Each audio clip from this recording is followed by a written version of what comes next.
We have author guest today, Ken Honda, who wrote the book Happy Money, The Japanese Art of Making Peace with Your Money.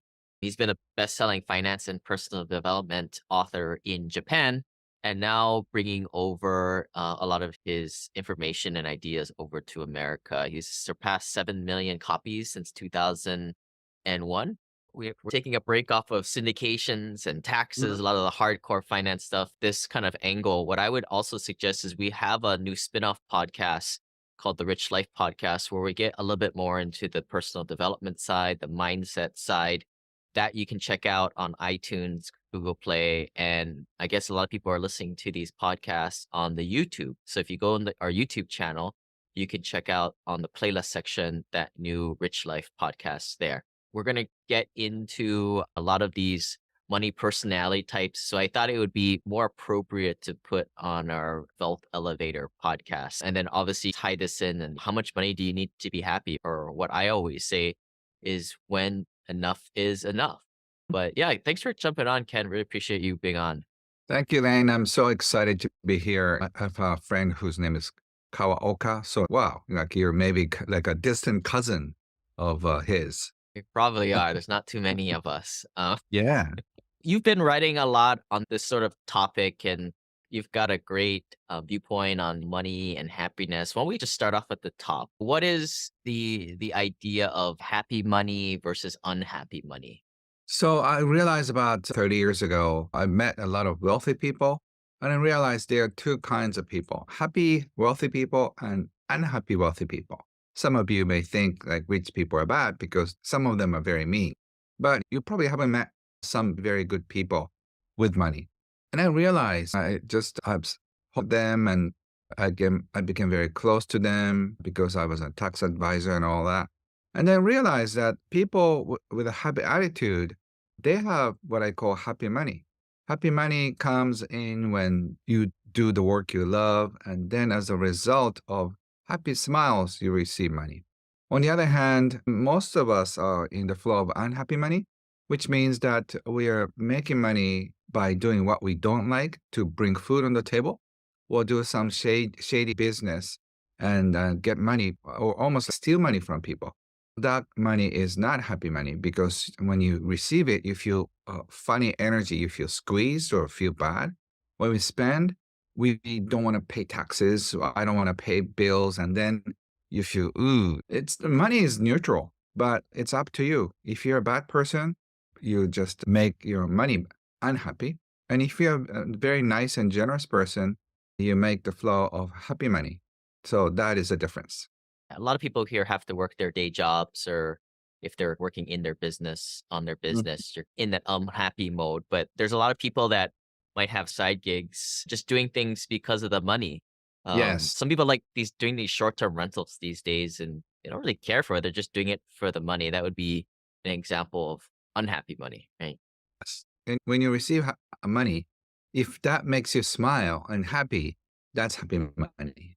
When you feel like you grab the money and run, and that's unhappy money. Yeah, people ask me all the time, like, why do we keep podcasting the YouTube channel? I always say it's like the concept of ikigai. Yeah. Do something you like, you are good at, you enjoy, and good for the world, and you can Mhm. monetize it. I've been getting more into the YouTube world, and they have this saying where it's like you have to crack the algorithm, and 60% of the stuff you should be doing because you enjoy it and you like to talk about the topics, Mhm. and the other 40% you have to placate to the algorithm and do. For me, it's like talking about the Roth IRA, super basic stuff. I hate talking about that stuff. Mhm. There's balance here, right? You have to do certain things and get unhappy money to eventually have enough. Is that kind of the idea, Ken? Like a means to the end? Yeah, thank you, Lane. I always think of two circles: what I want to do and what society wants you to do. And you don't have to bend yourself and do what you don't want to do. There are like so many things that you can do, and out of all the things, you can do the things that please a lot of people too, without compromising yourself. You can focus on what you love. And what's interesting is that, like when I started writing books, author is a very interesting thing.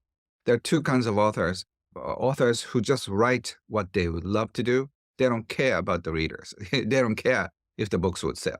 And they could become a best-selling author or just die out because nobody buys their books. And the other kind is they always enjoy writing things and people love it. I'm that kind of author. So I focused on the things I really love to write. And also I write what everybody wants to read. That's why my book sales are now 9 million copies. And so it's been, what, 4 or 5 years? So every year I sell about half a million copies. And the reason why I could do that is that I keep providing information that people love.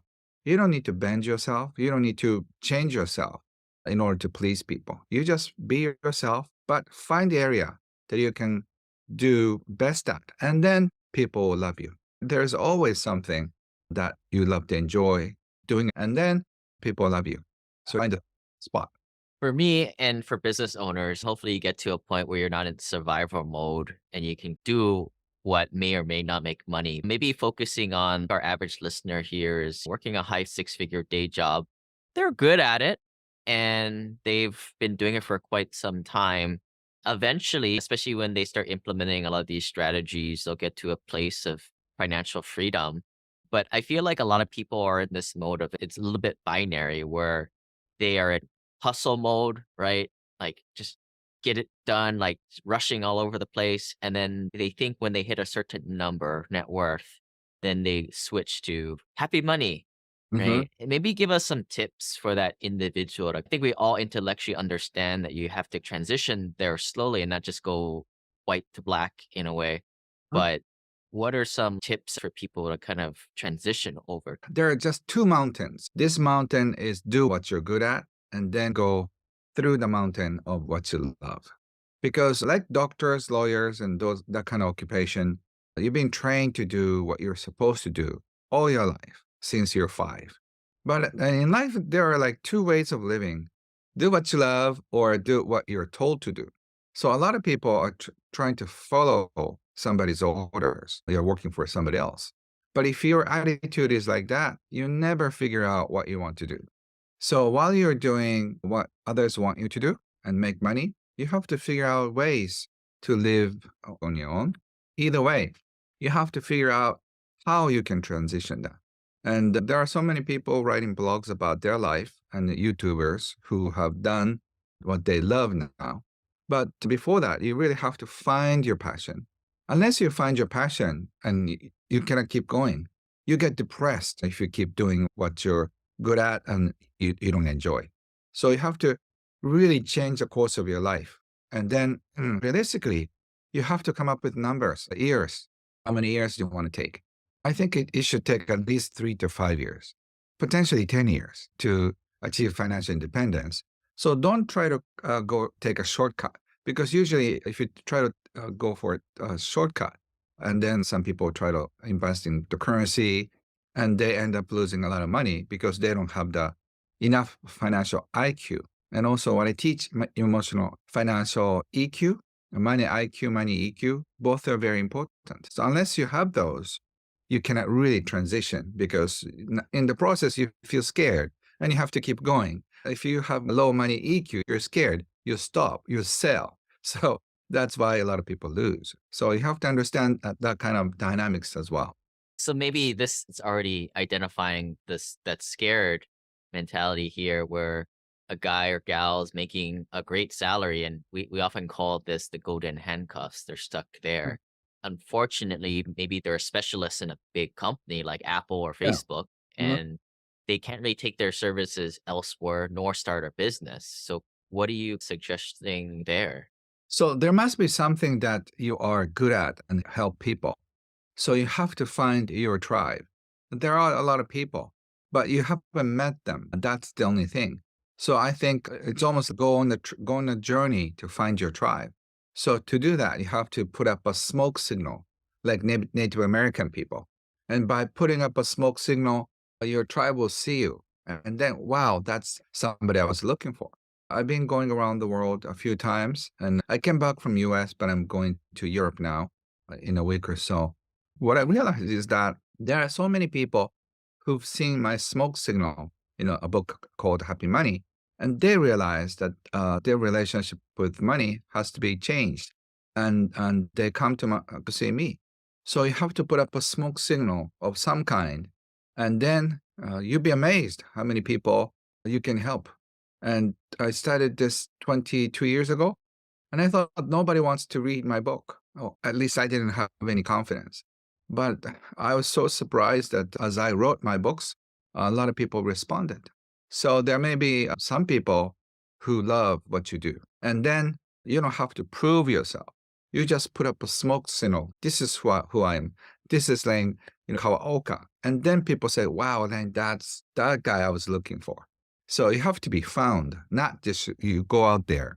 I think what kind of comes to mind there is we've talked about it in past podcasts where the difference between being goal oriented, which is what we're all taught to do, right? What Asian parents have not guided their kids to do well in school, get a good job, get a certain amount of money, but that's very outcome based, goals oriented. And I think what I'm suggesting and what I'm hearing you say is take more of a value oriented approach. Did you Yes. try hard? Did you do something that maybe wasn't didn't come easy, but you applied yourself and you had some resonance frequency doing it? It's like the way I look at a lot of the stuff that you teach. We'll circle at the end, kids and money, right? We'll get to there, but just like investments or businesses, you never know if you're going to be successful. Just can you write a book, right? There could have been 50 other writers better than you that poured their heart, soul, and tears on a book, and nobody reads it. The saying, nobody knows, nobody cares is just because they didn't hit their goal, does that mean they're a failure? I don't know. That's your life, right? Yes, don't try to just judge your life by numbers, especially North American people tie their self worth with a net worth. That is a shortcut to unhappiness. Because if you think reaching $1 million goal is great, but after you reach 1 million, there are friends who are making who have like $3 million, and then once you reach, there are people with 10, and then when you just reach about $10 million, then you just happen to get to know people who have private jets. There's no end to it. And so that's why I'm teaching people how to figure out your money container size. We are all born with a certain money container size. Don't try to grow it fast or quick. A lot of people do. That's why they end up losing everything. So you have to understand how much is enough, when is enough. Otherwise, you lose a peace of mind. Like for me, I don't think I'm going to be a billionaire in my lifetime, but I'm just content and I have more than enough for the rest of my life. I'm just more about sharing mode. So once you just know what is the limit, how much is enough, you find financial peace. And also recognize we are creatures of habit. So it's pretty easy, even for people who are very aware, to compare themselves with their peer group and others. That's why I try to find broke friends. So I don't keep constantly try to go for the Joneses. Um, Uh-huh. but but let's switch into a little bit more personal finance. Sure. You have some different person types here, compulsive Sure. savers, compulsive Mhm. spenders, the money makers, the indifferent to money types. Maybe I think that's a lot of our spouses that aren't Mhm. listening to this podcast. Hippies, the save splurgers, the gamblers. So there's about seven of these. Of course, people gotta go read the book to get more into it. But maybe talk about like how you use this framework. Yeah, so I was at the conference table with a deceased family. Our client was a business owner, and then the wife and three kids were in the room to just talk about the inheritance taxes. And I realized that there are three kids. Nobody was adopted, but they look so different. The first child is a guy like who looked like a Wall Street type, short cut, nice suit. And the second one is a daughter. She wears like a Gap, very casual, no jewelry, very simple. And then the third one is a total hippie. He had piercing in. He looks like a surfer, like me, long hair and just like, what's up, dude, type of guy. And then, wait a second, these three kids are born and brought up in the same household. Wow. And they seem to have a totally different lifestyle. And I realized when I ask around my friends, none of us have the exact same brothers and sisters. Our siblings are different. And then I came up with this idea. Wow. So there are many personality types. And then I just observe people. There are savers who love saving. There are money makers. They love money making. I think your listeners are like that. And also, some of them must be a gambler. They just do a high leverage investment. They make a lot of money and then they lose it all. And also, they're a warrior. If you're listening or watching, your spouse could be that, worry about money all the time. And also, money different in different type. They're not interested in money. They are like housewives or school teachers or public servants. Those people, they tend to pay a little attention to money. There are many type of people personality wise, and none of them are wrong or right. But it's the funny thing is the opposite type gets attracted to and they end up getting married. And the same reason they got together could be the same reason for divorce because saver and moneymaker, they are attracted to each other because the moneymaker, like these people think like they have this stability. And also, once they get married, like the moneymaker people think people are so boring. And the same thing goes with a spender.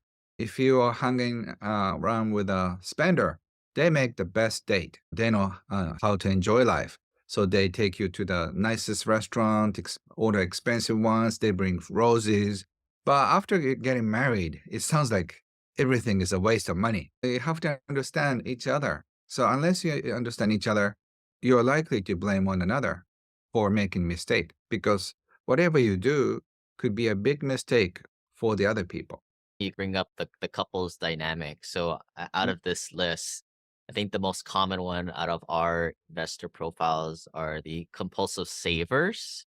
And Uh-huh. then most of the people would say fall in that category, but we have a lot of business owners. So those are the money makers category. And they're typically married to someone who is indifferent or that compulsive spender.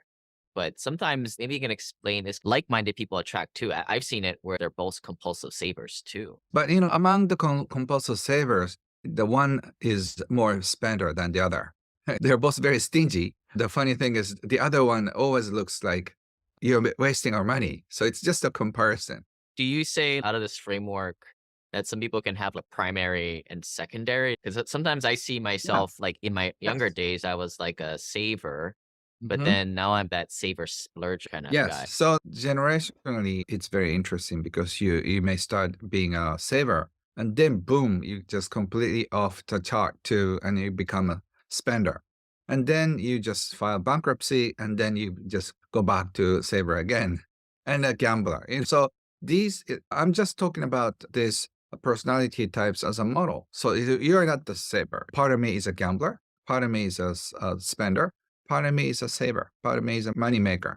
So we all have these archetypes in us. And this also applies to like our kids, right? Their own personality types. Yes. And going back to your story there, like maybe talk a little bit about like we have a lot of people who are in their 40s and 50s listening and they've got maybe teenage kids or Uh-huh. older Uh-huh. kids. Maybe is it wise to start to fit them into this framework that you have? Yes, because kids tend to be rebellious to the parents. That means they try to go to the opposite side. And the obedient kids want to be the same type with their parents. So if both of your parents are saver type, your kids are likely to end up being a spender because they hate being in boredom. They don't want a boring life with clipping coupons and stuff. You have to just give them money teachings. If you go this path, this is what you get. And and so I have a different prescription to different personality types. But for spenders, you have to understand that you need to have more security and structure. For savers, you have to understand that life is to be enjoyed, not for the security. You don't work for the rainy days or after retirement. You may die before you retire. So you have to understand how money works in your life. Yeah, I think just sharing as a data point, my parents are both very much savers. Mhm. And I'm a rebellious kid. I still am. And maybe thankfully, because they invested in the mutual fund stuff and financial planners. And I was like, I'm not going to do that. So maybe that's what pushed me in the opposite direction. But I do notice, I definitely like whenever we went out, we rarely went to restaurants. So I love going to restaurants Mhm. today as an adult. I see that as a big splurge. But then it's this concept of maybe my kids will be savers, probably the hippie. Let's Yes. talk about the hippie. What do we do about that kid, right? So, like, they want to stay away from capitalism. So they may end up being in Bali, like they like tropical islands. So you may be born in Hawaii, but you tend to go toward more hippie side. So it's automatic from my eyes, but for them, they think they're just making life choices on their own. So you have to understand that we have been controlled by this money personality types because we become who we are, and because the position in our house 30 years ago. If all the seats are taken, maybe being a warrior could be the only seat left for you. And that's why you may worry about life, worry about money, worry about relationships all the time because you're driven to be that way. So this goes deeper than just money personality types. It's almost how you live your life is being predestined because your brothers and sisters are a certain way. So you're forced to become who you are now without knowing. So once you just go deeper into your childhood and look at money issues, you'll be amazed what kinds of things will be revealed in front of your eyes. Yeah, I like that idea of the untaken seat. Must be Japanese. If I'm correct me if I'm like reading into these seven personality types, but I'm imagining one of these like seven axis charts where you have the saver and spender on opposite ends of the spectrum. The moneymaker and the hippie are the bipolar opposites. The gambler and indifferent are the opposites. Then the saver splurgers, a bipolar kid, right? And that's actually me. But is that in a way that's how it is, right? And the Yes, but how you look at yourself also comes from a money personality type. I don't think you're a splurger. You're just a normal person who enjoy eating out. But from a money saver's perspective, that looks like a wasting your money. I think you, even though you are more normal in a sense, but your eyes are more saver type, judging yourself that you're just wasting your money. That money could be saved for future investment. This voice comes from your parents. It's so interesting how we judge ourselves. and these are the stories that we make up in our head or the narratives. The narrative that I've always made up for myself is my parents are savers and I want to rebel against them. But then I'm like, if I don't save my money and be financially free, I'm gonna have to follow what those suckers tell me to my dying age or when then they pass away. So I'll be damned if that. So I think that's been the external motivation to save my money, despite what makes them happy. I know. So, like, we like it or not, we've been controlled by the situations, but we can take different paths. For us saver people, the biggest limitation is that there's certain money. So the sense of scarcity is there. So you cannot imagine that your income can grow. So you can spend as much money, but still a lot of money will be left. That's not the idea for savers. Savers are living under the same income. So if you just let go of the idea that you have a certain limit, and then your ceiling it will be taken away. Like when I was in my 20s, my mentor said very interesting thing to me. Just decide how much you're going to earn for the rest of your life. What? At that time, I think if you work for a big company, you are working all your life from 20 to 60, and then you end up making about $3 million. So he said, it's almost like you spent 40 years in making $3 million, or just do something and then you can make $3 million in 1 year. So all those for 40 years and then retire. The same thing. What do you want? And I decided to do the money making in my 20s. That's how I could retire at the age 29. He also used a metaphor. If you go to a dentist, do you want to pull teeth be pulled out in 40 years or in 1 second? So that you want to make all the money, you could do it in 1 year, which I'm doing. I'm making more money than an average person makes an entire life. So that means that if you just condense your money making ability, and if you make no money for 39 years, but make a lot of money for the last year, you can enjoy your whole life doing nothing for 39 years and work 1 year. You earn the same amount of money. Just forget about the taxes for now. But that's how he taught me and in my early 20s. So think about that. Like how many years are you going to spend on making money for how much? You understand the big picture? Unless you change the rules of money game, you will keep losing because money games are not designed to make you feel good. Money games are designed to make you feel bad about everything you do. I mean, kind of in our early days of our community, we would have a lot of more younger people book calls with me. We brought in some non-accredited investors at that time, and they're in their 20s. And today, it's mostly guys in their Uh 40s huh. to 60s. But what I would coach the younger people was that, or at least like my viewpoint on the way I look at the world is work hard at first, then relax, right? Which is, I think, is the traditional way. More and more people, especially millennials and Gen Zs, are a little bit more, I think, what you're suggesting. That kind of, and then you got the guys who are like my age, 40s and over, who are like, I already dug my grave already with this, right? Shoot, I'm already locked in. The unfortunate truth. But maybe speak to that sad predicament. Now a lot of people listening are aware of it. And but what do we do about it? Like we're in our mid 40s, we're in our 50s, we've been doing it this way for 2 or 3 decades. What are some small steps to take some to get some quick wins? Yeah, so I think the easy and simple one is appreciate your money in your life. My mentor, who's called Warren Buffett of Japan, Wahi Takeda, who said, "Arigato your money is the first step. Thank your money for being in your life." So after you start thanking your money, arigato your money for coming in and going out, you can enjoy money. You can appreciate money being in your life. So, what you appreciate appreciates. So once you start thanking your money and then make money your friend, not your enemy. And once money is on your side, you feel like, wow, I didn't know money is such a nice person. And then money can make your dreams come true. Money bought me my retreat center of my dream so we can host 60 people and just go dive into the depth of life uninterrupted by anybody. And then I just keep achieving dreams because money is on my side to help me. So money can create miracles more than 100 times. So money is a great thing if you let it.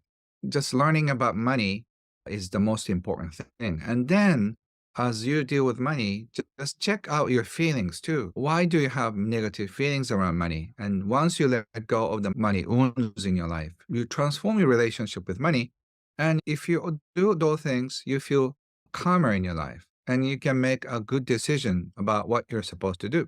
Because life is not about work and investment. That is also important. But why you do that? It's to have security, it's to have more options. Don't sacrifice your life for it. You enjoy your life and then make money on the side. So that way, you're not wasting any minute. You're just enjoying your life and that activities will bring in money. You have to change the paradigm in your head about money and work. That's how I'm helping people transform their relationship first, and then you can start building a new relationship with money. My experience share on this, my first working and decade in career, even in investing, was very tight fisted, like very scarcity minded. It's that people have heard the analogy of the badger who sticks his hand in the hole, and if he doesn't let go of what he's holding, he can't get his dang hand out, and they come up and smack him on behind of the head.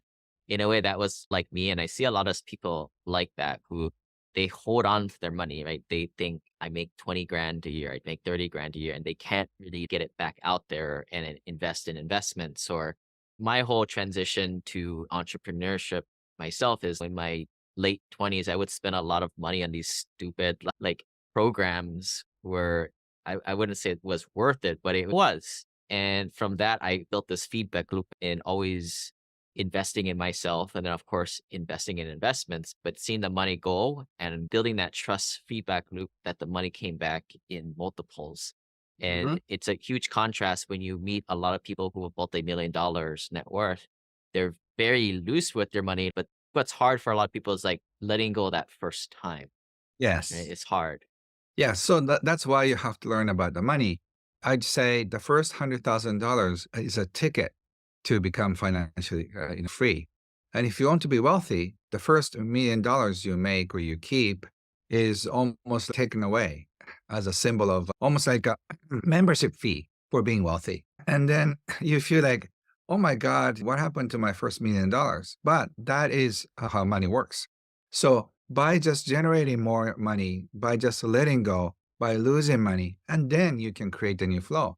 If you hold on to like $50,000 or $100,000 and do nothing, nothing happens. So you have to just let the currency flow. So current meaning and the flow. So just you just need to create more ability. It's almost like a pumping ability to just pump up more money so you can suck the money energy and then pump up.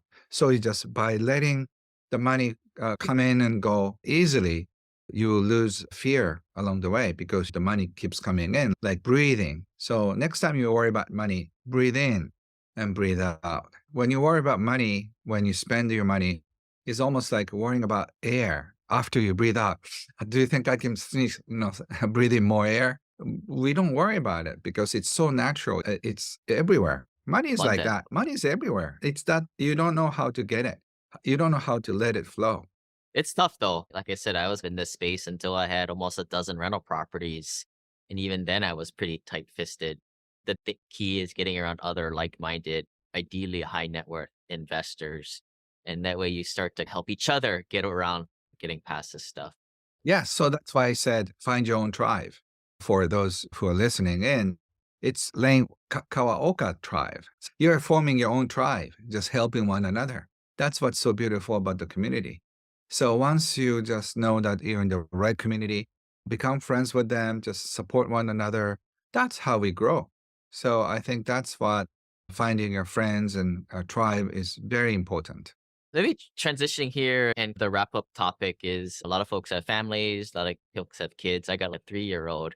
And I Mhm. just know, Ken, because I'm what was I out of your list here? The compulsive moneymaker. You called me the compulsive moneymaker.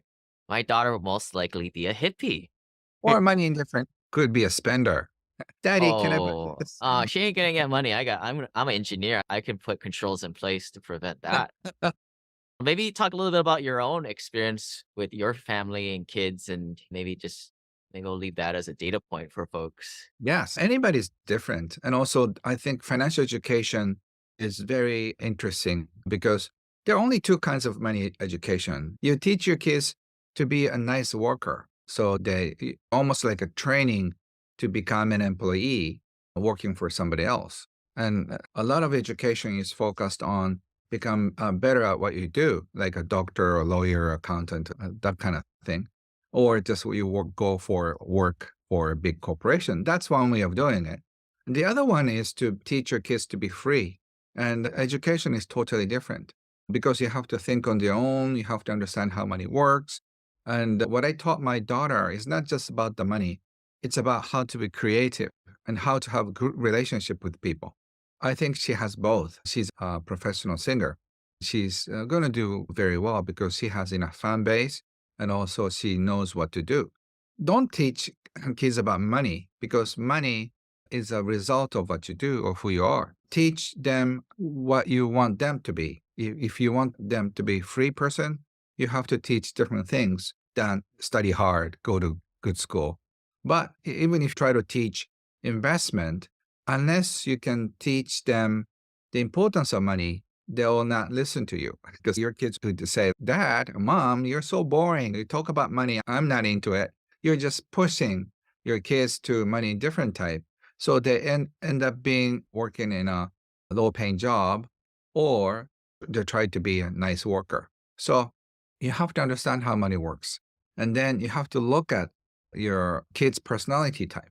By the age 6 or 7, I can figure out who they're going to be because the way they use their allowances, it's so funny. Like they already have the archetype already set up in them.